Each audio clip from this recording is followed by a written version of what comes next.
अच्छा अरे छोट बाटे हाँ। छोट बाटे तोहर पिचकारिया पुच पुच रंग पे के कारिया छोट बाटे तोहर पिचकारिया पुच पुच रंग पे के कारिया अरे छोटके से काम चलावा अरे सट ना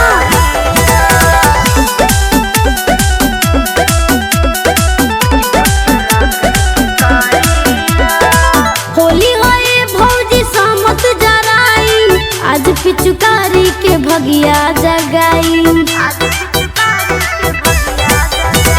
बारा बली आई काहे देवर तू अतना बोला ना पुआ सदाई बातू कतना दे दो जतना बा पहले फागुन के लुटे दो भरिया ए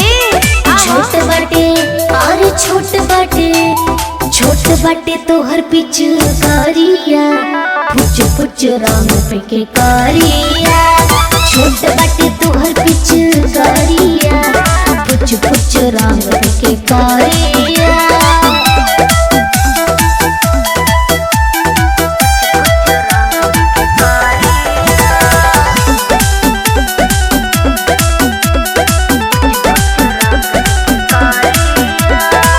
काहे पूरा माने लुहटी होली कह तो रंग दीही नहीं तोहर चोली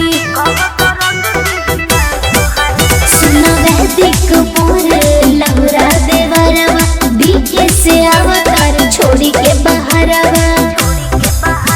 तो बसल बड़ी बॉम्बे सफरिया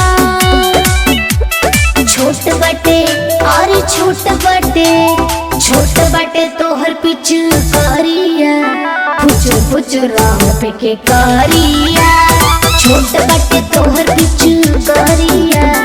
पुच पुच रंग पे के